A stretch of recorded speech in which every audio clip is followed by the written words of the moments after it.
What's up, you guys? Welcome back. I am super excited for today's episode because we are interviewing another amazing woman entrepreneur who is doing so much with her time, with her life, with her talents. We have discovered in this episode that it is okay to do multiple things, because a lot of times we question, do I have to focus on just one thing and that's my true thing and my true calling? Or can I be multi-talented and find a way to kind of merge my talents into the things that I'm doing? So I think you guys will really enjoy this episode, because I know a lot of people do struggle with that. It's sometimes hard to even know what we want to do and what we want to focus on. One thing that really stood out to me is Grecia actually literally packed one suitcase and her two cats and just changed countries. And she was young, she was by herself, and she moved to America to become and pursue her dream of being an actress here. She is still in the entertainment industry. She is doing so much with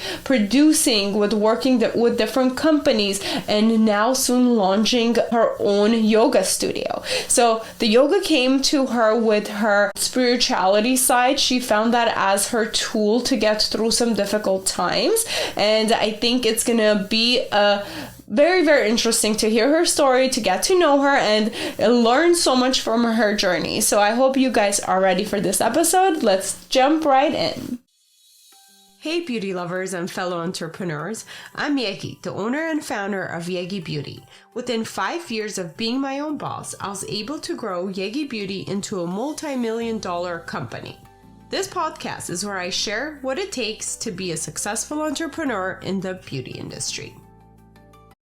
Hi guys, welcome back. This is Yegi with the Yegi Project. Today we're interviewing Grecia. Did I say that right? Yes, you said it right. All right, awesome. Well, welcome. I'm so excited to have you here in person and to get to know you more, get to know your journey, your goals and dreams, and to share with our listeners. Hopefully they get some inspiration and motivation from hearing your story. Yes, thank you. Thank you for having me. It's such a pleasure. Since I met you, I was like, this woman is amazing. Aww. So take me wherever. You're amazing, and I love to connect with amazing women. So just a quick background. So she was a model for us for a lash lift service for Still our working. new salon menu. So yes, so that's how we met. And then same thing, I was like, well, she's amazing. Let's have her on our podcast. I've talked to you before, so you work on yourself a lot, and you found your inner peace. So what do you do to get there? Well, I've been very spiritual for a very long time. Like, I think since I'm a child, I've had those tendencies. I've always been seeking, looking for what else, what else is there. Also, like growing up, it's a funny story because my mom changed religions as I was growing up. So she went from Catholic to Islam and then to Judaism. Oh, wow. So I basically How was that experience? I got like a little bit of everything, and I feel like by 15 I was like, wait a minute, everything feels the same to me. Yeah, somewhat. There's similarities. Somehow I feel like people are seeking the same, whether it's this practice or this other practice. So I became a Buddhist. So the ultimate goal is what? To be happy, right? To be happy. And I think that us humans, like the people, we need that spiritual aspect to be there. Whether you call it religion and you need to have a category, or maybe it is yoga or meditation. But I think we need to have that spiritual aspect, and I think more and more that. people are kind of realizing that. And like you said, no matter what you call it, some people call it the law of attraction or the universe, all that. We know there is something. There's some sort of higher power. There is something. There is something that we know it's a higher power. So for me, I was Buddhist for many years when I got to this country.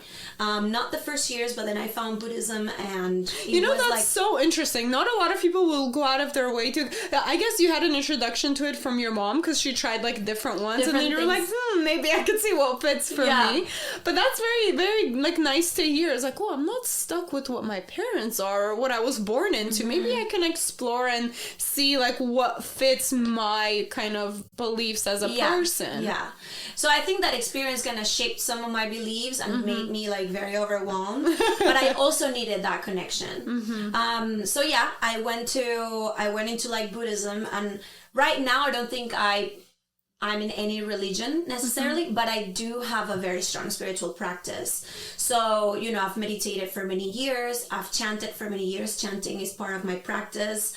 I feel like I've been able to transform my life through chanting. Just because you like elevate yourself to like that vibration. So it's easier to get access, you know, to your thoughts in like a more calm way. And then so if besides you were to, I'm so sorry to cut you off, because, you know, we kind of hear chanting and, you know, the definition just sounds like we're yelling something out, we're chanting. Can you explain in like 1 or 2 sentences, what is that practice? So chanting is we chant a mantra. Okay. Or many different mantras. In the Indian culture, there is many different mantras. So mantra, what means is free the mind. Mantra. So what you're saying is, you know, in the word, because our words have power and the vibration have power. So in this case, while you're chanting this mantra, you're like raising yourself to that vibration or connecting to that vibration. Of course, parting from the point that we are all energy and that we're all vibrating somehow. So chanting would be choosing a mantra. I started with Nam Myoho Renge Kyo because that was one kind of Buddhism. But now that I've explored other cultures too, and I graduated as a Kundalini instructor, I realized that there's many mantras for prosperity, for clarity, for health, for, you know, for many different reasons. But basically what it means is like you chant that same phrase, or you say that same phrase over and over again. You can sing it until you find like access to that quality that the mantra is supposed to give you. Oh, wow. Okay. Yeah. I love that. So I explained that so perfectly. Nice job. Thank you. It might be my first time explaining it. A lot of times when I ask people these questions, sometimes they're like, how do I explain it? Because we don't really talk about it. Once you understand it, it's like, you know, inside you understand it. But for someone like me, or maybe somebody else who doesn't know too much about it, then the way you explained it was perfect. No, so believe me, before, I didn't grow up knowing chanting. So the first time someone chanted in front of me, I was like, what is this crazy person doing? And I remember I was in theater, and I was back in my country in Venezuela, and I was doing a lot of theater, TV, you know, different things. And there was this girl that was doing a play with me, and before going on stage, she would chant. And she would like chant, but she would like chant. Was that your first introduction to it? Yeah, that was like my first moment where I was just like, what is this? What is she doing? Yeah. And she would be like very like fast. And I was like, okay, what is going on? But the phrase just stuck with me. I couldn't stop saying it right after she started chanting. Like I just couldn't, it didn't stop going through my mind. Like a song stuck in your head. Yeah, like a sticky song. So anyways, she was like, just use it. Like you don't have to believe, you know, that this is going to do anything for you. Just use it. Just start using it for like little things, like I want to find parking, or I want to, you know, like little things like that.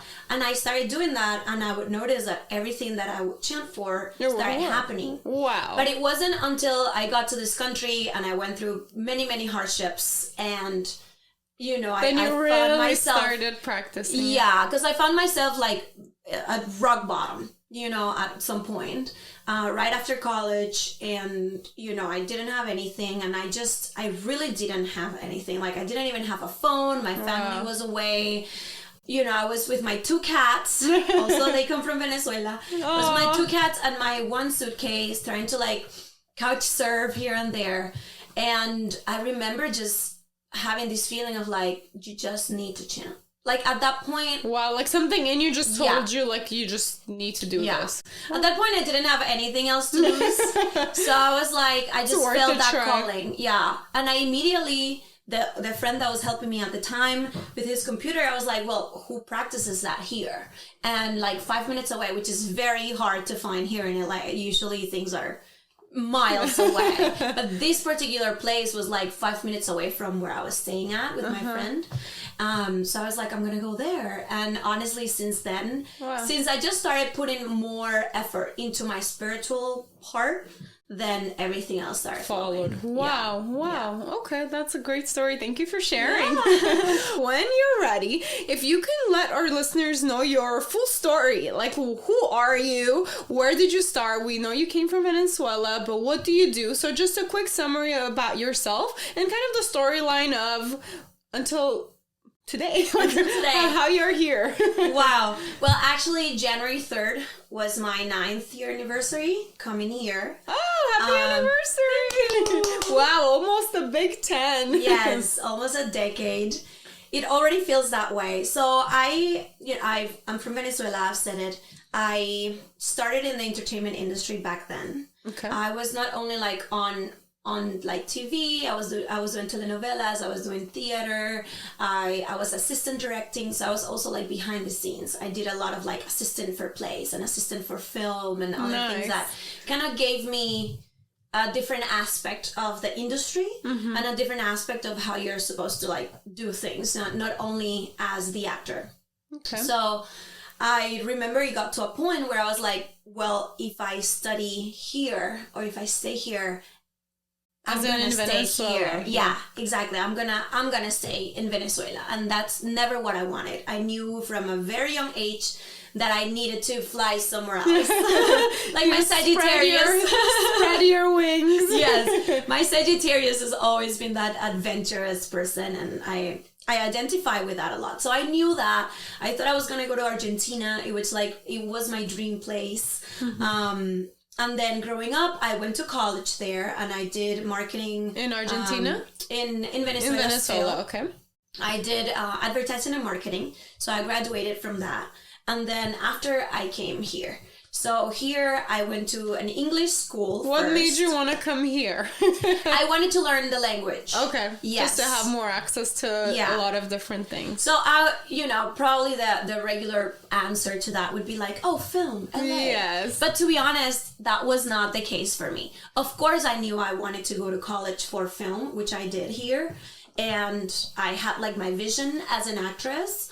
But the reality was I wanted to learn. I wanted to learn a different language and just be more versatile. So that was like my first stepping stone. So I came with a language school first for like the first 6 months. Wow. So you came not knowing English at all? No. Wow. That takes a lot. It's been 10 years though. Well, now it's been 10 years, but making that move to a country where you don't know the language, you're alone with your cats. Well, you have your cats for support at least, but you have nobody else that's really, helping you out with that type of thing, like as in like a job, like the language, like all of that. So that's actually huge. A funny story about my cats that I think connects with this question is I came first and my family was like, just go for 6 months, you're gonna come back.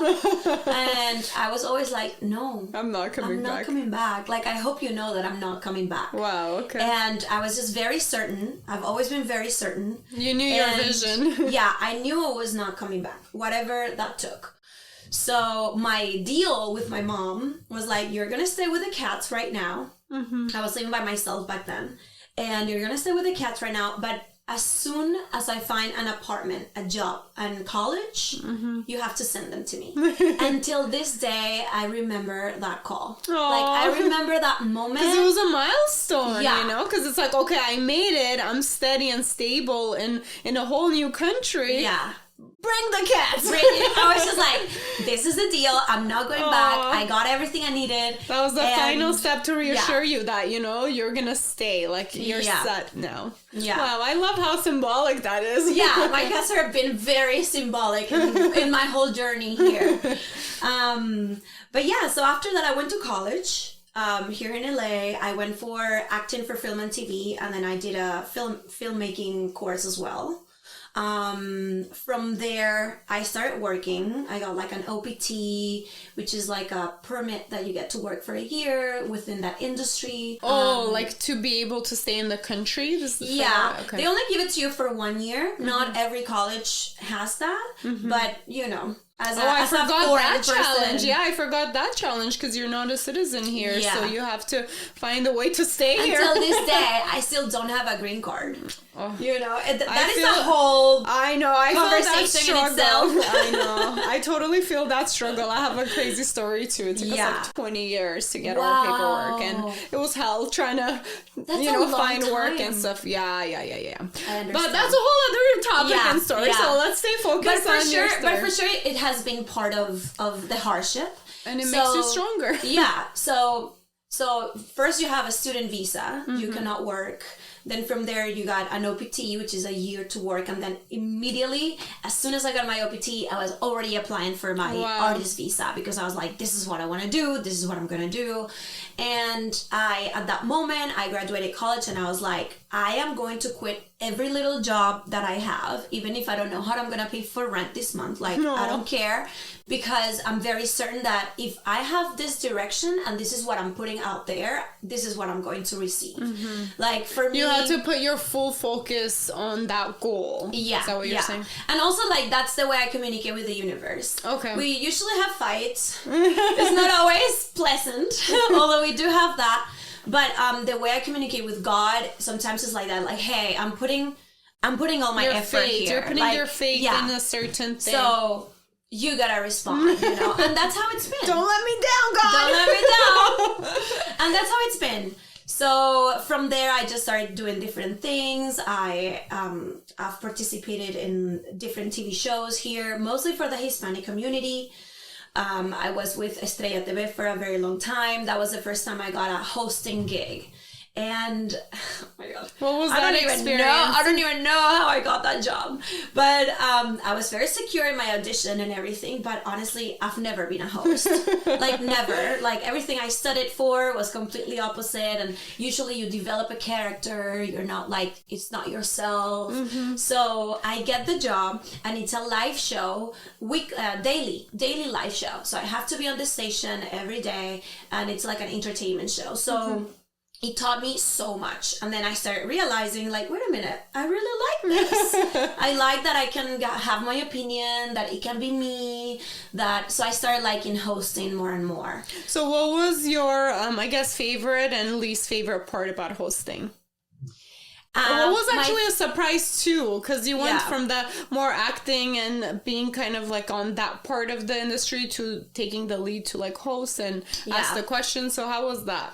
So at the beginning it was hard, the fact that it was live. Okay. So that made me very nervous. I was like, wait a minute, like, this is national TV. I can let these people down too many times or at all. And I remember, like, in acting, you don't get that. You don't get like the little. You get a retake. Yeah, you get like take 20, cuts take 80. Exactly. So we didn't have any of that. I have to be very present. I had to be there, and until I started like having fun with it. And I was like, wait a minute, I like this. I got this. I was in that show for like a year and a half. Isn't that crazy? Like, sometimes the things that we get into, we don't even know that we could do it until we're just kind of forced to try. And like, oh, I like it. So maybe we should all try new things as people, huh? And I totally advise that. I do. Because I really have a tough time at some point, like from 25, 26, that I was just like, wait a minute, I've worked so hard for this particular thing. And it was very hard for me to identify myself with something else. Because for so many years, I've created this brand and this persona. And like, this is the only thing that I'm going to do. And what was that? The acting for you? Okay. Yeah. Which is not in the picture of right now, right at this moment. Like, it has evolved so much just because I gave myself the opportunity to explore something new. And that's always how it is. I don't think people realize it until they go through that path. Like, we don't know why these things are placed in our lives until we kind of look back and connect the dots. But anything we're going through is really just preparing for us to where we're gonna be. So just sometimes we need to have faith and kind of roll with the punches and pivot and like take on what's given to us as far as opportunity. Yeah, and on that note, like, I've always been there for the opportunity. I always try to see, like, okay, so what is really coming easily to me that, you know, it's not my mind, but it's really what's going on. Like, how can I go with the flow as well?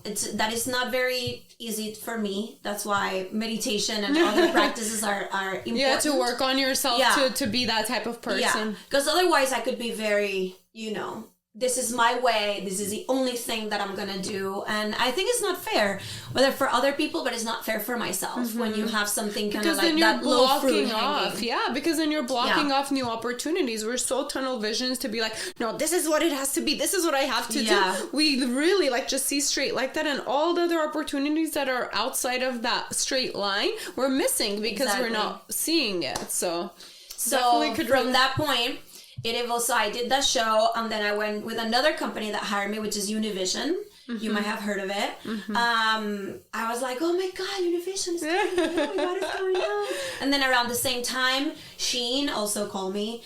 Till this day, I still work with Shein. In February, it's going to be 4 years. Awesome. And I feel like that company has given me a lot of different like resources and trust. Wow. Also, I'm very good at like knocking doors and like asking questions when I need to. Like, I'm not afraid of that.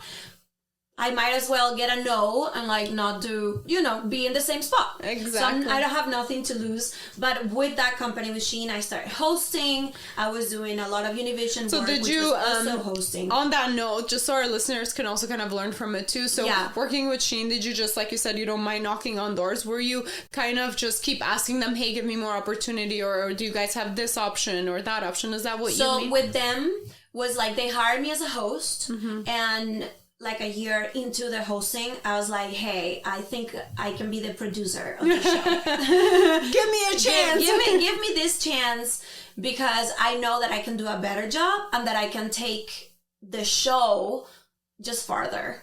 And to be honest, I don't think we're ever ready for a yes.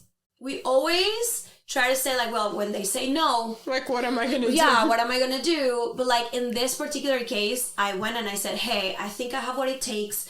Give me this opportunity. I've been hosting for a year. I know the show up and down. Let me produce it. And the answer was like, yes, immediately. Wow. Immediately. Like so fast that I was like, wait, do I need to Are you produce sure? now? Do I need to produce now? So that's how my producing journey started. I love it. It was that. actually through Shein, which is a fashion company. So it's not even like TV or I don't know. I've been also working with Univision. I've done different things with them, not hosting, production, social media, just different outlets with them. I'm still with them now. It's just social media. But then Shein was the company that helped me go to that next Wow, I stage. love that. And now I am in love with production, Wow. which I never thought of. What's your favorite part? Okay, so from acting to like summary, from acting to hosting to production. So how would you compare those three and the similarities and differences and of what you liked and didn't like about all those? So similarities would be, well, you're in the same industry. I think in a project, you always need that person that is going to be in front of the camera, whether it's an actor or a host. But the producer, though, is the person running the show. And that's when I discover, wait a minute. Did you like that running better? the show? I love that. It's just like my personality comes through. And I love creating the teams, creating the teams, creating each You one found of the that was a better process. fit for you than being in front of the camera, which is something you never thought about before. Never, ever. Wow. Never. And I've worked so hard, in the past years to build that brand and that persona in front of the camera that for me Isn't to that switch crazy to how production. things work out? I love that. And then something different, for sure. Like the producer is literally the person running every aspect of the production.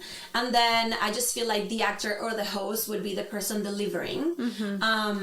But I love how you put that. it's just, we're delivering. Gotta still work together. It's still, you need that other person. And it's a teamwork.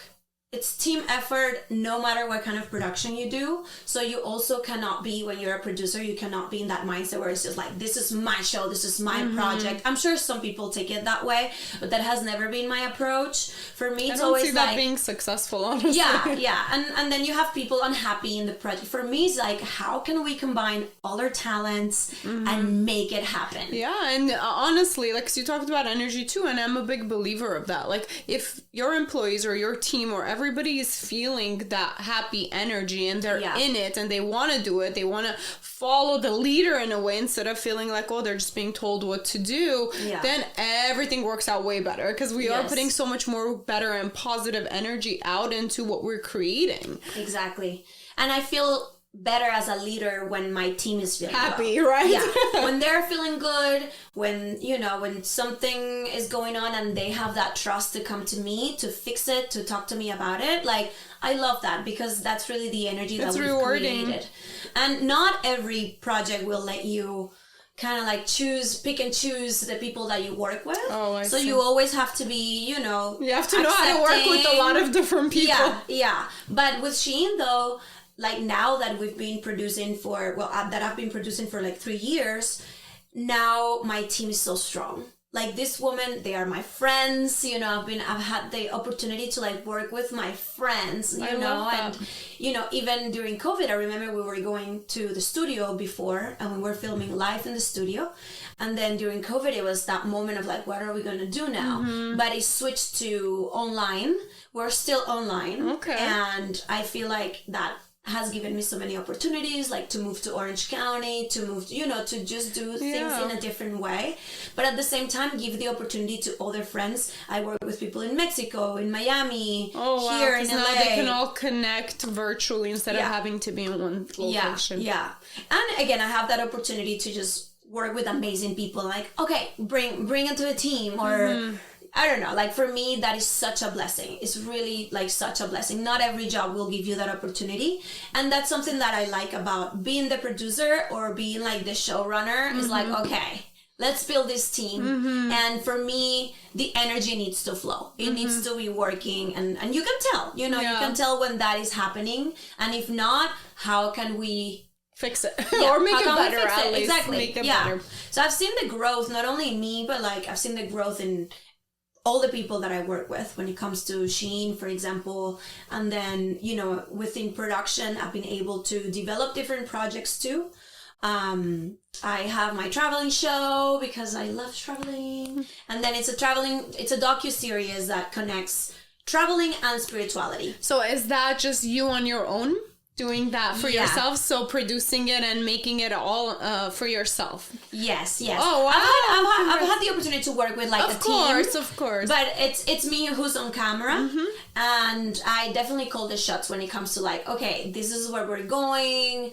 That's your show. That is my show. I remember sitting down and being like, okay, if there is a show that you can act in and produce. What would it be? That one. Awesome. So congrats. I actually haven't checked it out, so I'm curious. Is it live and online living, or it's still working on it? The first 2 episodes are on YouTube. Okay.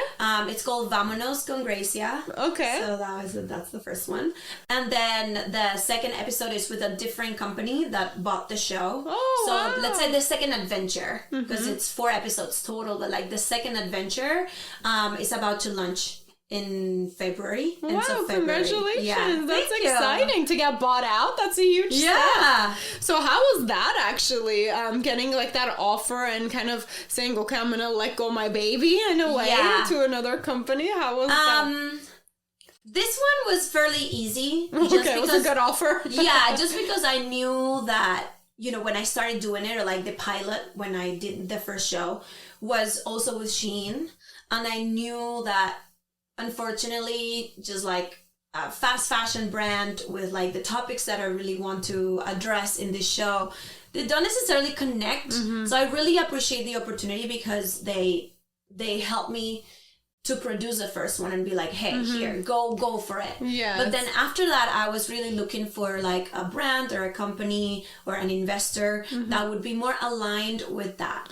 Your vision for that show. With that vision, just because it's more spiritual, it's more adventurous, and fashion is not necessarily part of it. Yeah, it's just different. Yeah. I try to make it work. You'll see it. When you check it out, you'll see that I have like moments of fashion. Like in the middle of like Lake Powell in Arizona. That's real. There's moments when we feel like looking our best, and there's moments when we don't. So I think that's kind of how it can fit. But for me, like when it comes to like my idea is like the dirt that you have to go through, Okay. So this other episode will show that part for sure. Okay, it'll come more to life of what your vision is. Yeah. Wow, I'm excited to check it out. Yes, and now I'm still producing, I'm still doing all these things, and again, this is in a lapse of 9 years. And now I just got certified as a Kundalini instructor. So I'm like, how do you say that? Incursionating? I'm like getting into a different realm It's a whole different type of business that I want to launch. But I want to be an entrepreneur in different areas, you know, not only one thing. Like now that I know I can, it's just deviating into other things. I'm still producing. I have my production company. We still do shows and we still work with different brands if they contact us. So I'm still doing that. But now I want to, like, your new open business a yoga venture studio. is that it's actually getting into, like, you using, what was the license called? It's Kundalini Yoga. Kundalini Yoga. So it's actually getting into that. Okay, wow, I love that. So always saying yes to new opportunities. I know. It's exciting, you know. I feel like a lot of people who do have the entrepreneur in them, that's how we are. Yeah. Once we kind of have a good handle on one thing or one business, like, what can I do next? You know, we always want to move. Which is a blessing and a curse. It really is. It really is. Sometimes I think about it. I'm like, because I do that too all the time. And I'm very aware of myself. I've, like, taken a lot of time to study myself and know a lot about myself to know, am I, like, making a mistake here? Like, am I getting distracted? So, but sometimes that's what I ask myself all the time. Okay, is this next project, is this something I really want to do? Yes. Or is this a distraction because I'm maybe, like, a little bored with the old thing, for example? So I have to be personally, like, very careful with that. So what's your thoughts about that? Like, do you feel like sometimes, it's like, challenge. like, how do you know that, okay, this is the right opportunity to take, or is this a distraction? I take it from the feeling that I get. Okay, so more your intuition. Yes. I do that too. Literally, that's exactly what it is. Which sometimes is hard. You don't know if it's I'm bored right now, so I'm looking for new outlets, or I've been doing this for too long. Or that's part of the challenge, to, like, really analyze. Am I doing this because I'm really into this? Am I gonna be in this for a long time, or is it just a little moment? So for me, it's like the feeling. If the feeling, it's held for a long period of time, let's say I thought of this idea today, and in 3 months, I still have that same idea with that same emotion. Like that excitement, yes, feeling. that excitement that I know it's gonna propel me forward, then I go for that. I love that. It's almost like sleeping on it, you know, letting it simmer and making sure this is something we really want. And it's important to sleep on it. It is. That's been part of my lesson. Yes, it is. I honestly, that's still a lesson I'm learning, because again, I'm an entrepreneur brain, so I just go for it. And then a lot of times in the past, I would go for something, I'm like, oh shoot, what did I just commit to? Yeah. Like, is this the right thing? So then I've learned throughout the years, okay, sometimes we just have to step back back, wait, analyze, and then give my answer, you know. That's good practice. Even for entrepreneurs, you know, a lot of times we don't want to overthink things, but there's a difference between overthinking and actually, like, taking a moment to analyze. Yeah. No, I totally agree with you. And, you know, I feel like I haven't been an entrepreneur in many areas. Of course, so this is going to be a fun challenge for you if you want a physical brick and mortar location for a yoga studio. Yoga studios. Oh, you know, you're in the right place. This building we're in was actually used to be a yoga studio before we were in here. Yeah, that's why we have so many bathrooms and 2 different sides or 2 different classes. That's so cool. So I felt like that good energy when I came in this building. So I was like, yep, I'll take the lease. No, I can see it. I mean, you feel it every time you walk in. I told you when I met you too, and I was like, wow, I love this place, and everything that you've done with it, honestly, is so inspiring. It's very, very inspiring. Thank you. You too. Well, hearing more about it, I'm like, wow, she's so amazing. She's even more amazing than I thought. Thank you. But, you know, let me go back to, because the reality of, you know, going through all of this, it sounds great after you're done, you're in a good place, we're talking about it. It does sound so great and exciting and encouraging. But I think it's also important to talk about the challenges along the way. So do you mind sharing some of the challenges that you had until kind of you came to this point in your life? So many. Well, what was the biggest challenge?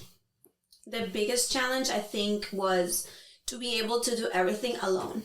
Okay. It's, you know, it's a blessing and a curse. So why did you think you had to do it alone? Well, I didn't have, like, that support necessarily, like, or financial support. I had emotional support from, like, my mom and my family, let's say. But you mean like a business partner or somebody that's really like sharing your vision or giving you money to support you at first? Yeah, I just feel like when you are doing something by yourself, what goes in your mind is more dangerous than anything else. You know, the doubt, the self-doubt. Am I really going to be able to do this? And then you go one step forward, 2 steps backwards. Even the clarity, forward, you know? Yeah, 2 steps backwards. And then part of the challenge has also been accepting that I'm not just one thing. I still remember till this day, just everything... I think that's a really good point. I want to pause and kind of like think about that too. You know, I'm just not one thing. And I think that's something I'm realizing more and more in the last like 3 years, I want to say too. Because a lot of times, you know, we do talk about be focused, you know, pick what you want to do. Even when we pick careers, like when we go to school, okay, what are you going to school for? It's usually one thing, right? Or who you are. Like we just really try to like be in a box of what we are. And I think now that it's more okay and more accepted to be a few things, it gives a lot of people, even myself, kind of like peace of mind in a way. It's like, it's okay that I am a few different things. I am human, I'm evolving, and I don't have to just be in one box. Like I can be, you know, I could be a host on the podcast for my case, and I can be an entrepreneur and run a successful beauty business. I don't necessarily have to pick one or the other. Now, I personally like go back and forth with this. So I was like, I always fight with myself. I'm like, do I? If I really want to take this one thing to the next level, can I do both at the same time? So I'm still assessing that. I'm definitely right now trying to do like extreme with both aspects of my business. But I don't know. What do you think? What are your thoughts? Well, I think that as an entrepreneur, that's always going to be a challenge. Because like we said before, you know, one day you're going to wake up and you're going to be, wow, now I want to do this. And I want to create this new business. And you know you have what it takes. And you know that you've been able to build things from before. But it's really like that internal fight of like, once you've worked for so long in one project and you've given it your all, and now you have like an audience, you know, you feel like responsible for the audience that is there with you for that particular reason. So sometimes being, you know, in the public eye, it's just hard in that way, because you feel that you're letting go of, you know, people that have believed in you or that have been there with you in that specific aspect. So as you change, you need to like, or at least for me, like I take that into consideration, and sometimes it just makes me stop from what I need to go to do, just because I put so much effort into this other project. Of course. But for me, like, I would think of it, you know, it's about me. Like, I think anytime I'm thinking about the outside factors and everybody else, I catch myself. Then I'm like, hold on, is this really what I want to do? Or this is the excuse I'm using because of the outside factors? Like, inside me, what do I really want? So that's how I've been able to catch myself. Okay, you know, like, is this really what I want? Or am I just finding the excuses of why I can't move on? Yeah. You know, so... Totally. And I am that kind of person that I find a lot of excuses too. Everybody does. Yeah. We all do. We just have to catch ourselves. Yeah. So that awareness, like you said, awareness is its main. So that's why, going back to what I said at first, my spirituality, and for me doing that kind of work is really what puts me back in place for me to make the decisions that I need to make. And if I didn't have that, I really don't know where I would be right now, you know? It's just that little thing that you work on every day that brings your mindset back into awareness. And you're like, okay, this is really where I'm being guided to be. Wow. And you know, the mind is always tricky. Yeah. So we gotta be aware of that. Yeah. But for sure, we should never be stuck in one box. That's for sure. Mostly like as women, I just think... There has always been, like in my culture too, it's like, okay, you're set to do this. You know, I grew up with my family telling me, you're gonna be Miss Universe, you're gonna be Miss Venezuela, Miss Universe, and sometimes we get stuck. Yeah, sometimes we get stuck. That got so stuck with me that it took me so long to realize, like, wait, I'm never gonna be Miss Universe or Miss Venezuela. So, because that's not what I really want, but people made me think that way. So I think it's necessary to allow ourselves to be deconstruct ourselves and then rebuild, Yeah, that's very important, because as we're young, there is a lot of different things that are embedded in our mind, and a lot of different things that we think we are, but we really are not. It's just what we believe we are because of all the conditioning from the outside world. So I think more and more lately, like, it just, I don't know, things, I keep coming across people that keep mentioning like spirituality and like again, all of things that are also connected to that. I'm like, maybe I need to look into more. I need to study it and learn more about it, because I think I am spiritual, but I'm not aware that I am. So when we like talk about it and stuff, I'm like, there's a lot of things that I feel like I do, because I listen to, my intuition and all of that, and I have really strong feelings. Even when I meet people, I literally feel people's energy, which is a blessing and a curse. Yeah. Sometimes, like, if somebody's in a horrible mood,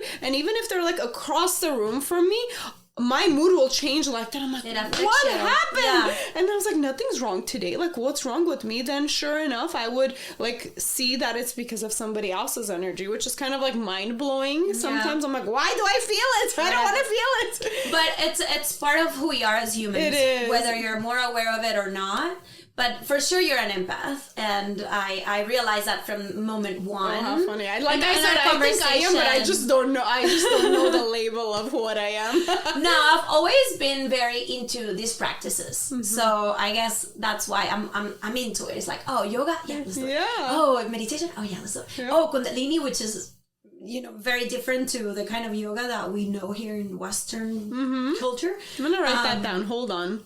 Which is more like, it's more like breath based, and like just different kind of exercises to enhance your intuition, to like enhance your health, enhance your prosperity. Just a little bit more. So I've always been seeking and never stuck in just one place when it comes to spirituality.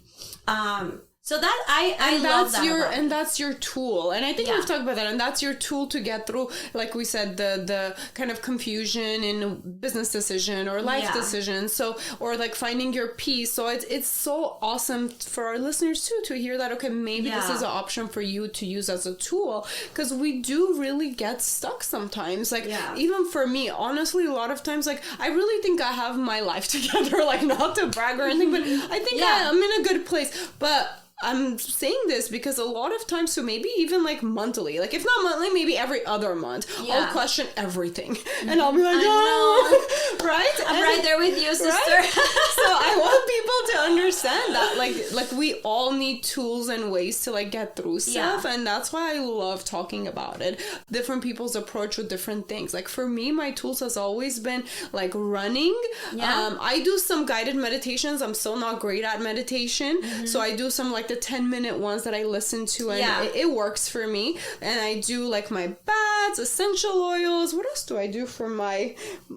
I think those are my main thing. My main thing was the running that would just kind of let go of everything. So it's good for people to hear different people's approaches of different tools. Totally. So thank you for sharing. There's so many tools. The reality is that just have to find them. Tools. You just need to be consistent. For me, it's the consistency, because even I've gone through periods of my life where I have all the tools. You go to my house, books here, books there. You have, mats everywhere, plants everywhere. Like it's a spiritual house. It's a very hippie house. So, but sometimes I can't show up.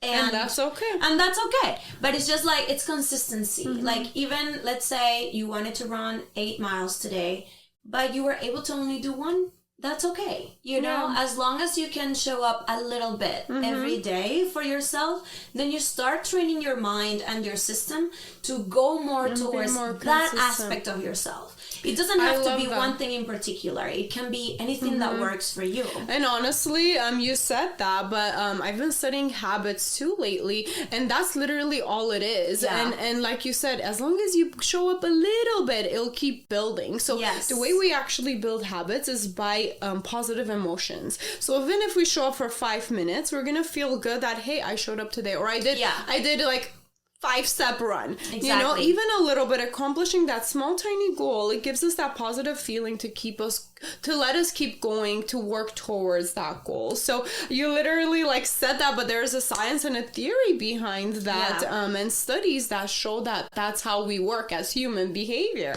Yes. So we just need to literally do tiny little bit to keep us going and keep trying to do more. Yeah. That's my 2023 goal. It's just very based on habits this time. Yes. Because I think habits build us. Mm-hmm. They build who we are. They build our everyday life. And consistency. Yeah, they build our relationships. Like, it's really our habits. It is. So I've been studying that a little bit more. And you know, that's why I started studying it too, because as I was doing the podcast more and more, I'm like, oh my God, all the answers to all the, like a lot of the episodes. And I was like, okay, how do I help people in certain areas? Mm-hmm. Ultimately, as I studied it, like talked to people and everything, was like, oh, a lot of it is habits. Mm-hmm. It's not even like I am better, smarter, or more experienced or anything. It's just habits. Yeah. Like literally, it's simple. Exactly. It's simple, but it's not easy. So we just have to really find, again, tools and techniques of how to build habits. Yeah. And you know, we already talked about one, just tiny at a time is the best way in order to get there. So it's literally so simple. We just have to do it. I know. It's like this, the more simple stuff are the hardest things, you know. It is. It's really the more simple stuff that are the hardest to do. For example, sitting down to be silent for 10 minutes. Oh, I still have a challenge with that. That's part of my challenge with meditation. That's why I need the guidance. But doesn't it sound simple? Just sit down and not do anything.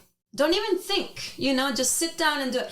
It just sounds so simple, and at the same time it's so hard. Mm-hmm. So my 2023 goal or sentence or word for myself is just show up. I love that. Show up. Just show up. You don't have to be excellent. You don't have to be the best in your class. You don't have, but just show up. Be there. I love that. And everything else will happen, you know? Honestly, when I had started my business, and this was back in 2015, I started everything like just on my own. That was that was the quote I followed. So it's a quote that says, wake up, dress up, show up, and never give up. So I would literally like repeat that every morning. Because in the beginning, it was so hard because I'm kind of crazy sometimes. I just jumped into it. Like, I had no idea how to run a business. The only thing I did is I did go to business school, but it was so different going to business school versus actually opening a business. So I literally had to say that to myself every morning, because there were a lot of mornings that I didn't want to show up. Yeah. I literally didn't want to go open the doors to the salon because we were struggling, you know, in the beginning. So literally sometimes that's all it takes. But then when I did force myself to show up, like, things just followed and followed. Yeah. And actually we ended up being profitable even within like the first year. Yeah. So as long as I showed up, like, it worked. So I love that. It comes down to that. That's what I realized, like, the ending months of 2023, because as I was 2022, because as I was finishing my Kundalini training, that just rebuilt myself. Like, I went through so much. I don't know if you've heard of like Kundalini Awakening, but like once you start doing like all of these exercises and you actually, you know, commit to it, you start contemplating life and contemplating everything again. And like, questioning everything again. And you know, it's good to have these questions, but sometimes you're just not ready. And I went through like 3 months that were just very hard. I didn't even want to see my husband. Like, I just, you know, it was just very hard because I didn't know where I was as I was coming back to that deconstructing yourself to be able to rebuild into this new self and or transformation. So at the end, I realized, like, wait a minute, I can't keep putting myself this pressure that I have to be great at everything, because that's a tendency that I have to. Yeah. So it's like I have to show up and be great, but no, just be there. Just be there. Yes. Everything else will happen. And I'll give you one like sentence that will help you with that. Literally, in business, we literally have to know what our strengths and weaknesses are, and whatever is our weakness, the things that we're not great at, we hire other people to do it for ourselves. Yes! So it's literally that simple. Focus on your strengths and do good on what you're good at, and everything else you literally outsource or you hire. I think once people understand this, it's like, oh, it's not that hard. I don't have to go learn everything, because that's impossible. All the big greatest companies and businesses that were built, that one CEO can't do it all. Exactly. Or one manager can't do it all. We need different people that are good at different things, and everybody has their strengths, and that's why we hire, or that's why we work or collaborate. In the beginning, if we don't have funds to hire, we collaborate and be like, okay, you help me out with this because you're good at it, and I'm good at this other for this. Exactly. So don't be so hard that you have to be good at that. I think that was a tool that once I realized that, it really helped me to not be so hard on myself. That I had to, because in the beginning, again, simple, but if you don't know, you just don't know. In the beginning, when I was in business, I was like, oh my God, I need to go back to business school, but I need to focus on marketing now, because I need to know all the new digital and all these marketing techniques now. I just need to know. Oh, I also need to go back and do programming, because I used to be good at programming and all my science courses. I'm like, oh, I need to go learn programming so I can really make sure my website is perfect and I can make it have all the functions I wanted to have. And then I was like, oh my God, I see so much of myself in you. Oh my God, we're the same person. I am like that too when it comes to my own projects, and it's I want to do it, and I want to know it all. But that phrase is gonna help you so much to not waste so much time on being so hard on yourself, because I did that and I learned, so now I'm gonna pass it on. So literally, once we realize that, focus on your strengths and make those even better, then you're gonna be the most successful at that, and everything else, have other people do it for you, because we can't do everything by ourselves. There's no way. You're that's why we have experts. I appreciate that. Yes, I'm taking it with me. Take it. So tonight I'm hiring a lot of people. And the money's gonna come sometime, somehow. By the time you need to write their checks, it's gonna be in your account. But production has taught me a little bit about this, because you have to outsource. You do. You can't do it alone. It's all teamwork. It's all team effort. But then when it's your own business, it's hard to put those dots together. It takes, honestly, when you're learning it does take a lot of emotional, I don't know, stress on ourselves, because like you said, we're hard on ourselves, saying, oh, I need to do this, because I need to be great at everything, because I'm the owner. And I think it's something that, when I talk to my friends, to other women mostly, there is this unconscious thought that is I have to show something. I have to prove something. I have to prove something. I think it's something unconscious. I don't think I feel that way anymore, but I do appreciate the times that I felt that way, because it's really what made me go so far. It's really what has gotten me here, has been that thought. But later, analyzing and realizing okay, I don't have anything to prove. This is my life. I do whatever I want with my life. I don't have to prove anything at all to anybody. No. That's when things really started flowing for me. No, I agree. That's great. That's great advice, honestly, because we do get kind of sometimes tied up if it's our parents' expectations, if it's our own old expectations that have been embedded in ourselves. Maybe from when we were a kid, we had a dream to be something, and then we just get stuck. But thank you for sharing that. I know, I have to. So hopefully we help our listeners and they can have an easier journey, or at least get the reassurance that, hey, this is normal. You're gonna be this fine. is part of the process. Yeah, it's part of the process. And enjoying that part of the process, I think it's part of what's as much as you can. As much as you can. As you can tell, I'm very emotional. I know you are too. So obviously, when you are in the middle of that process, it doesn't feel good. But as long as you put all of that together, consistency, better habits, keep going, even if it's just a little bit every day, and then just let it flow, follow your intuition, follow the things that feel right, because that's where I'm at right now, is if it's not, can I say bad words here? Yeah. If it's not a fuck yeah, it's a no. Yeah. That's how I want my life to feel. You know? You don't want to be mediocre. You want it to be very exciting. Yeah, I want it to be exciting. If I'm gonna go into a project, I want that to be exciting for me. I want it to feel like a fuck yeah. Yeah. If we're gonna do the hard work, okay, I'm not afraid of hard work. I'm not afraid of building something from scratch.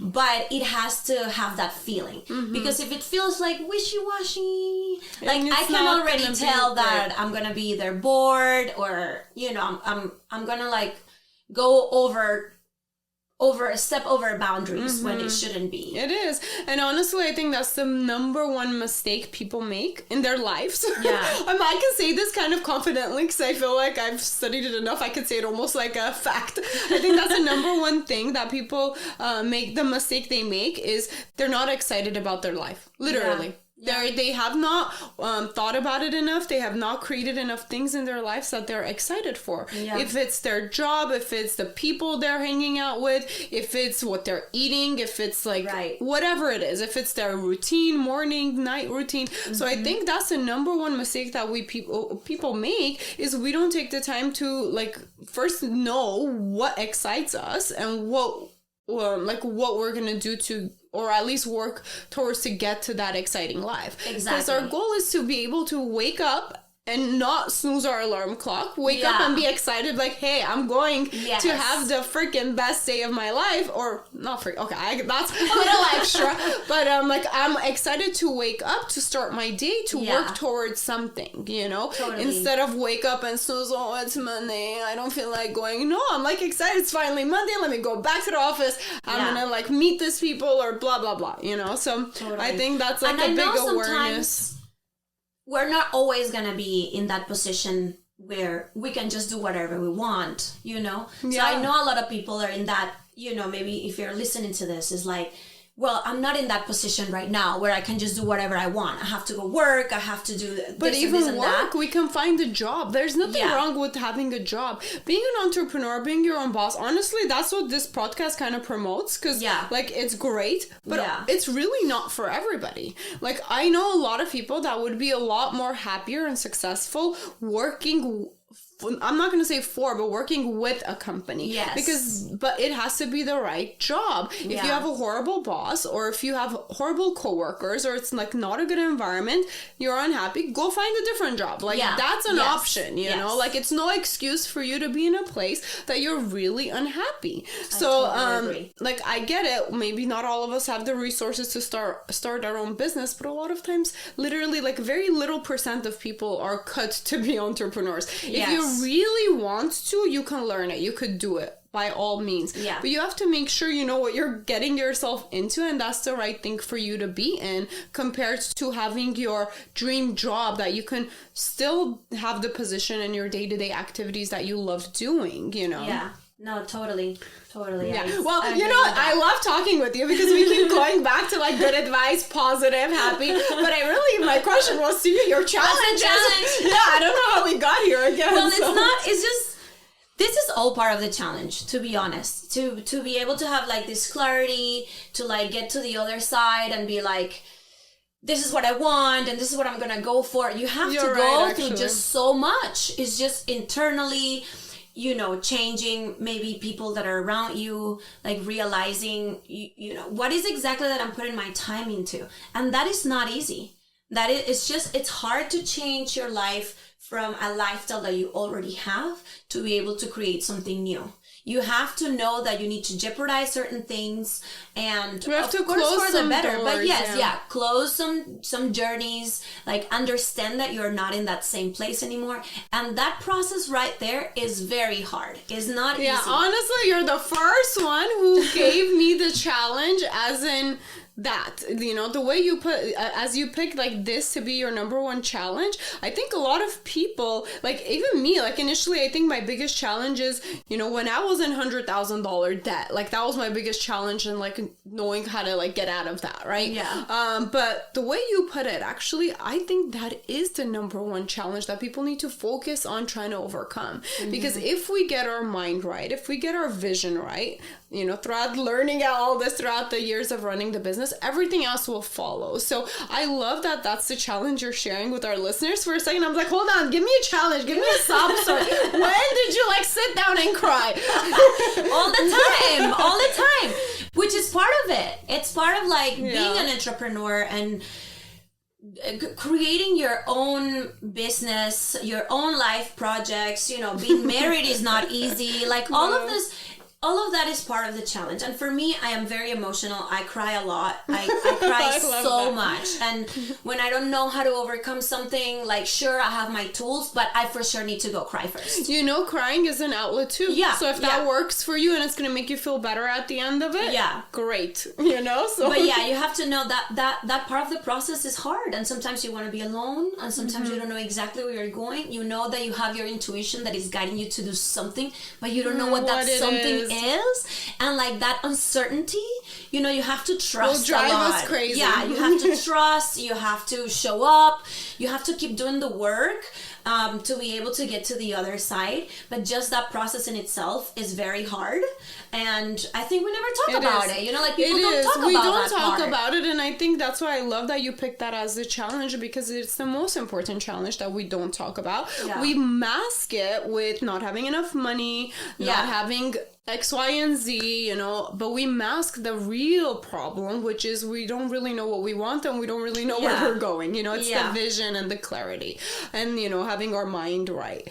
But, wow. Yeah. Thank you for sharing that. I love that so much. No, I think everybody goes through that challenge no matter what. Like, we never know what's really happening closed doors. And, you know, for people that are like us, you know, we always want something new and we want to escalate. We just don't want things to be where they are, you know. Once we accomplish this, how can we take it farther? So you have to go again through that process. I guess it gets easier or like better with years, just because you know kind of what you're signing up for. But you know, it's very internal, it's very mental, and ourselves can be our hardest challenge, you know, because it's easy to say, okay, I'm not going to have this job. I'm going to say no to my friends. I'm going to say no to this party. I'm going to say no to this food. Like, it's easier than when you have to like sit down with yourself discipline and feel. All right, since we were talking about challenges, so I usually ask people, so what is one challenge at the time that you felt like that it was something that you cannot overcome, but you actually did and you were like, oh, I did it? So I was a victim of domestic violence. I'm sorry. Some years ago. I don't hold anything negative to that experience anymore. But it was something that I never thought I could overcome. Wow. And, you know, you're a woman alone, 23 years old, trying to put your life together. You know, you're in another country, another language, another culture, like all of these things. And that was one thing that I remember seeing it. I had to change my perspective on it. I had to change, instead of blaming, which, okay, I'm not justifying anything that happened, but instead of blaming, you know, take action, do what you need to do. So you can but move also, on. How did I manifest this in my life? Like, what is the part of me that is creating this reality? What do you mean by that? So I'm a firm believer that everything that happens in our exterior world is a straight manifestation of who we are inside, of our unconscious mind. But how can you manifest being abused? Exactly. How that was part of, like, for me, it was like, okay, I need to sit down. I need to sit down and be like, I don't know what part of me was manifesting, but I did know that I wanted to change it. Of course. I was just like, whatever it takes, I am never going through this again. You know, I'm becoming another person. And I feel like that, it was horrible. I thought I was never going to like overcome that. And it was like at the beginning of my career, and like this guy was like, I'm going to run your career. It was like very hard. But just by saying to myself, like, hey, I have the power to change this, to change the trajectory of everything, and see it as an opportunity for growth instead of, you know, the victim, which you are a victim in a way. That really changed the path of my life. So now looking backwards to that situation, I see it as it was such a big opportunity for me. It was the last time, the one and only time, you know, but it was like, I'm never going through this again. And I'm sure there's many women go through this, and they don't know they can overcome it. They don't know if they can take action. This is a country where you can take action. This is a country where you go to the police and where, you know, they will take care of you.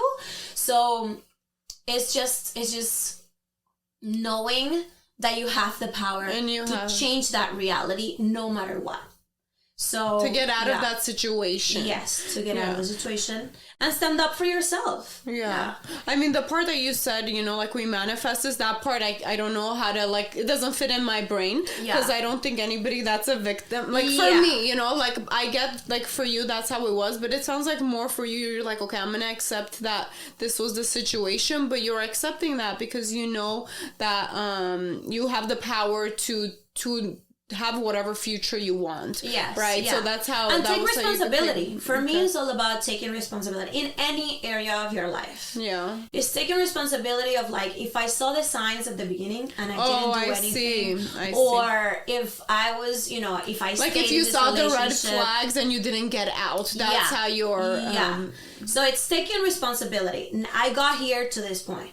Period. It's not the best point. It's definitely horrible, but it's life. Once you take responsibility and once you take that ownership of that situation, whatever it is, then you can move on. Oh, okay. I see. So I love that. So I love that.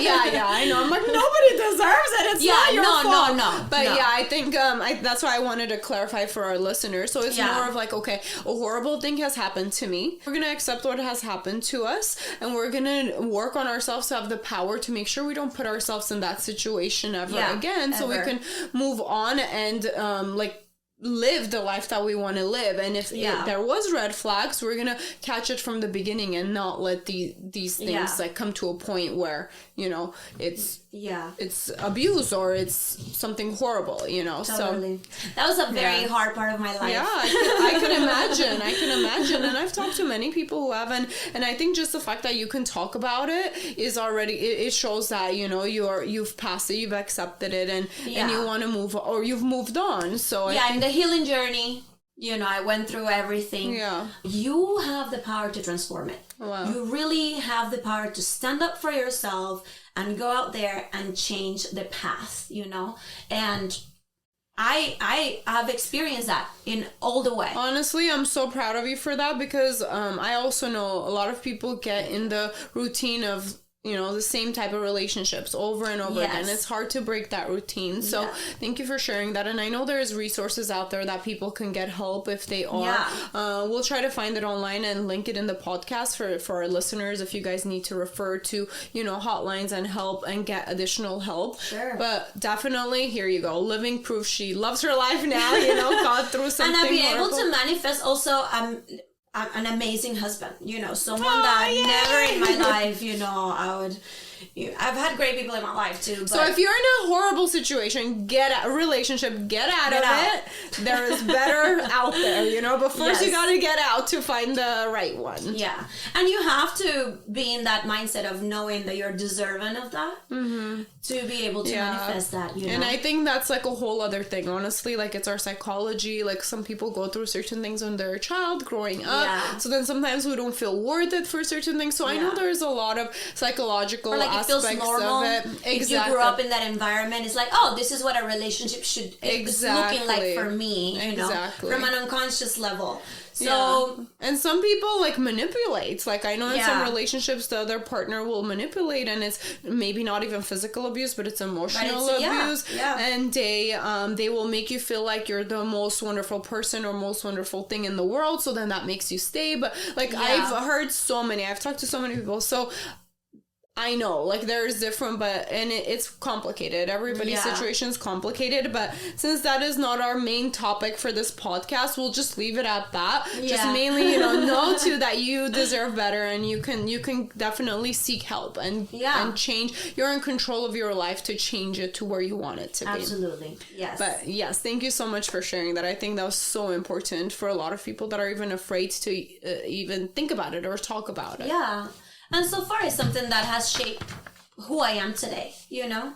Just that situation made me stand up for myself in a way that I never looked back. And I was like, you know, the person that I'm becoming is the person, you know, I had a vision for the person that I was becoming at the time. And it was, you know, it was an opportunity for me to be better, and here we are, you know? I love that. That's awesome. So what do you think are some misconceptions of people in the entertainment industry? Well, that is the first misconception. The fact that because you're an actor or a host or someone on camera or in the industry, you're not an entrepreneur. You know, being an actor takes so much work.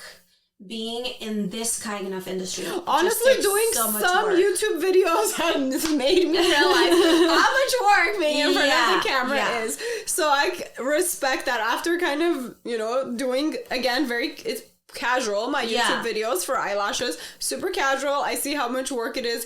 The planning, that like literally even just the planning. You're building a brand. You're building a brand, and sometimes it's harder to build your own brand because it's yourself, you know, and you can like this and that and that and that. Like, how do I put my brand together and then show up as that every time that I have an audition? Or, you know, the hardest part of the job when it comes to acting, mostly when you're starting, is you have to work without any payment whatsoever. You have to go through so many rejections, through many auditions. The rejections, I think, would be the hardest part for anybody, because also in sales, again, I'm in business, so in sales, a lot of sales reps, like, that's when they quit, when they get like enough rejections. But literally what sets apart the ones that win and the ones that don't is the ones that just don't give up and literally be like, okay, next, and instead of getting rejected. Your yes might be right around the corner, like right there, right after that no that you just got. So I have one thing I want to share. Actually, recently, last week or this last weekend, I went to a motivation talk, and it was with Billy Aswell. I think that's how I say his last name. But again, not the typical appearance wise and everything the motivational speaker you would think, but his journey and his speech really got to me. And one thing and that's what I love to him, you know what, we really need to keep knowing that you don't judge a book by its cover. Give everybody a shot. And I listened to him in the live seminar. I learned a lot, and mind you, I've been doing this for a long time, so I feel like I've heard and read everything that there needs to be, but you never know what you learn from a new person. And that was mind-blowing. But anyways, back to why I said this. So we talked about rejection, and one thing he said, I was like, whoa, I love how you put that. I'm gonna use it, so hopefully my listeners get something out of it too.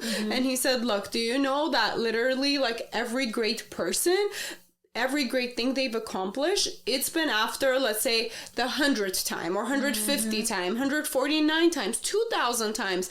But if they gave up, let's say they got successful after trying 149 times, but they stopped at 148, literally that next one was going to be their winner, their $1 million thing, right? Exactly. So, but the moral of the story, and I think he said a story about a Asian family that was their belief. If their belief was you can fail as many as times you want, but you could never quit.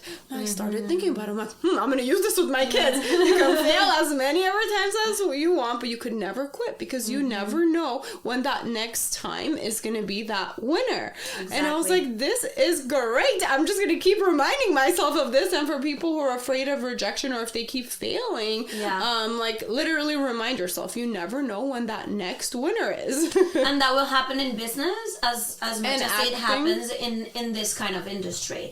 Actually, much harder. Sometimes I feel well, if I had a product, because I know advertising and marketing, and I know how to build a brand. You bring me your brand, and I'm that's one of my expertise. I know exactly what you need to do. Oh, really? Here is your target. This is how we're gonna develop kind of business coaching kind of thing.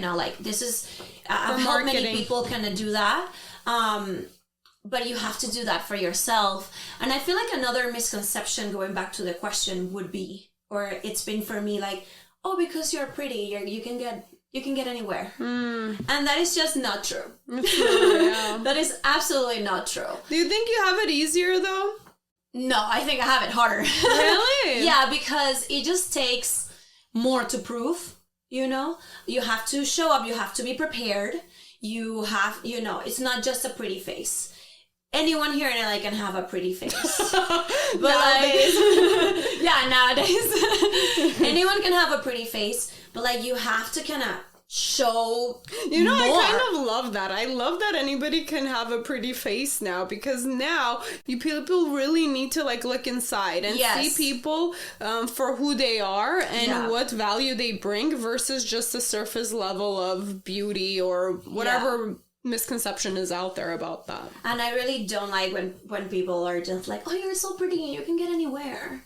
And I'm like, no, that's not how it happens. And actually, because of the physics, it actually can take you to places that are dark instead of more positive. Yeah, you know? I can see that. I can see that. So mostly in this industry, mostly if you're starting and you're just starting in this business and you're trying to go to every audition you can. Of course, you're desperate. You want to make it. You want to make get a role. You want to do something. You want to learn the industry. You want to learn the casting directors. Like, it really takes a lot of like self-work before you even get that little yes that might be a commercial that is just paying you right now for the rent of this month, you know? So it's just part of the work that it takes. So there is definitely a misconception in that, just thinking that because you're an actor, you don't have to build a business. And then also thinking that just because you have a pretty face, you can get anywhere, you know? Yeah, you just need to work. Yeah, honestly, I love that you share that too, and I do. You know, I wish our listeners get something out of it too. And if somebody feels like they don't have the most perfectly proportional face or body, and they're at a disadvantage, just know that you're not. Like everybody is almost in the same boat right now, and it really just takes the hard work and going past the rejections and just keep trying and trying and trying until you get that yes. Yes. And also, like, physics can take you to, like, these places where auditions or projects that it's just like, okay, we're gonna do this short film and you have to be naked the whole short film. So it's just like, you know, there's a lot of do you feel like drained emotions when you're just like, wait, taking advantage of... why are this the kind of characters that I keep getting, you know? Why like why are they keep why do I keep having to be naked? I'm cold. Exactly. So I feel like there is an aspect of that makes you want to show up better. Yeah. You know, more prepared for your auditions. You want your acting skills to be like on point because otherwise it's so easy to be like, oh, you're going to be the girl in Game of Thrones that is just showing the boobies for a scene, you know? I could see that. And that's hard. That's hard when you want to take it it's like seriously. It's like that in business too, because even before, like, I was doing my own thing, a lot of times I had to carry myself differently. And one thing, honestly, now that I think back of it, I'm like, why did I do that in a way? But I didn't even think about it, but it's having darker hair. So in my journey, like throughout like my whole professional career, like I've gone through like blonde hair, dark hair, or like dramatic and not like more like, I guess, what's the right word? Conservative look. Okay. And I never even thought about that's what I'm doing. But that's why, because I felt like people didn't take me as seriously in the jobs and everything that I had that was super like corporate or super, you know, in business. Yeah. They didn't look at me the same way. So after a while, like I just started keeping my hair dark. But not related. I'm actually going lighter next Monday. Oh wow. So screw you, world. Well, now that you have everything together, you don't have to show up for anybody except for yourself, you know? Yes. But it's so unfair though. It's unfair. So unfair. It is unfair, but at the same time, I don't like to be unreal either. This is the world we're living in. It is what it is. I'm not going to pretend these things don't exist. I'm not going to pretend people don't judge the book by its cover. I'm not going to pretend that, hey, your appearance or the way you dress or look is not important. Yeah. Because no matter what, people, like, that's how we are. It's our human behavior. We do judge and we do get our first the reaction of the person within the 30 seconds. So knowing that, like, again, now a lot of times I'm not put together, like I'm in a hoodie right now. That's my life. You got me to a blazer today, okay? But like my daily life is like such a cute, fun, colorful blazer. But the reality of it is, you know, if you showed up maybe in a blazer and not feeling like you were kind of put together, I was probably going to think, oh, she doesn't care. She's not excited. You know, again, I know better. So I might have second guessed and I'm like, well, maybe she's just really busy. Because that's what's going on with me right now. I'm just really busy. I have a lot going on. But most people, like my first impression might have been, hey, she doesn't care enough. Like she's just coming just to like come maybe. I don't know, right? You know? So at the end of the day, I still want to be realistic with myself too. People still do judge. So if I'm going to go apply to a Fortune 500 company, maybe to be their CEO, I probably will still keep my hair dark. I probably will still not have dramatic makeup on, and I'll still probably wear a suit because that's how it works, you know? It's like knowing how to work in the real world and in reality. And there is an aspect of that for sure that is so important. It's just so important because people will see you first before you speak, before you say anything, before you show who you really are, before you have a genuine conversation. They will look at you and they will get their own perception of what that is. Exactly. So a lot of times, like, I fight with myself about this too, because a lot of times now everybody's saying, be yourself, be yourself, be yourself. But at the same time, okay, yeah, I want to be myself, but at the same time, you still somewhat have to take these things into consideration, you know? So I might be going against like new beliefs and stuff, but the reality of it is we're in a complicated world. So we do have to take everything into consideration and find like our good fit. Yeah, I don't know. That's kind of where I stand with that now. No, I agree. So I hope like people are still like, you know, encourage, again, be yourself, do all of this thing. But at the same time, keep in mind, like with certain situations, you need to prepare yourself for the best case scenario, you know? So yeah, there's a phrase, I can remember right now, like dress up as a person that you want to show up as, or something like dress up like you already got the job. Yes, you know? I think it's something like that. There isn't a physical aspect that will also put you in that emotion or in that feeling, you know? Like, for example, I would feel very different if I came in like my Converse and like than now that I have my blazer. There is just like a slight different essence about that. It totally is. For me too, important. Anytime I put on heels, I put on my blazer, even if my hair is like down, it's a different thing. Like I just feel like a different confidence. Right? So if it's gonna make that little difference, why not do it? Totally. Build up that confidence. Yes, and then put yourself in that. Put yourself in that role. You know, although it may be like, you know, that's what people conceive as a boss to be. You know, like super on point with what they're wearing and stuff. It sucks maybe, but it is what it is. So just suck it up and do it if you need to. Yeah, I totally agree. Just like everything that we do, it's amazing in a private scene, but when you show up in the world, I think you have to play the game, and just play with what you have, and obviously have integrity. Like that is a word that I carry with me. Like just have integrity with everything you do, but still play the game. Yeah, never let your values down, never let your integrity down, but definitely like see what you need to do to also get what you want. Yeah. That's a simple way to put it. No, show up for that version of yourself. Like dress up for that version of yourself. And you know, I'll stress that fact again. I will do whatever it takes to get to wherever I need to get, but I will never let my integrity or my personal values or my, you know, self like love shift at all. Like that's not in question. That will always be in place, but I will do whatever it takes to get what I want, because I know I'm going to work hard at it to get to that place I need to be, right? So totally. Yes. Okay, well, I think it's about like an hour and a half now that we've been talking. Wow. It went by so quickly. We have a good time. It goes by fast. Yes, it does. So we're trying to keep it under an hour, but you know, this says a lot. This was a great conversation. So thank you again for coming on our podcast. And I think you've shared so much valuable information and tools for our listeners and for myself too. I'm always learning through people. So thank you for that. But before we close, can you tell everybody where they can find you in the online world and your last words of encouragement? Sure. You can fully find me on Instagram. My life is an open book over there as Grecia Salamon, so Gre Salamon. You can probably put it on screen or down there. Same for YouTube. You're gonna see me there on YouTube. You can see part of my shows, part of like the TV experience that I've had before. I don't use Facebook, even though you might find me there. But like my strength is definitely Instagram. You can find me on TikTok and definitely YouTube. Same name for all of them. And now that I'm starting like my new business, I think you will see a lot of new information there for the new media that I'm gonna be launching soon this year.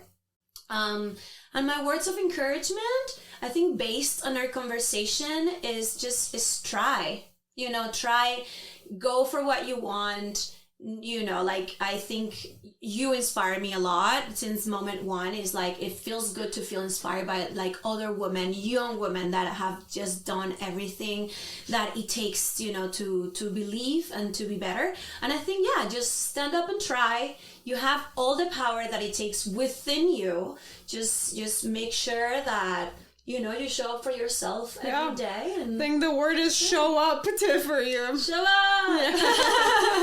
Well, thank you again. It was so nice to have you on here. Thank you to our listeners. Let us know if you guys have questions. You guys can obviously ask your questions, feedback, info@theyegiproject.com. Until next time. Bye. Thank you for having me. Thank you for being here. Thank you for listening. Please rate and review this podcast. Follow and engage with us on social media under the Yegi Project. And if you're interested in being a guest, email info@theyegiproject.com. And don't forget to subscribe so you don't miss out on any future episodes.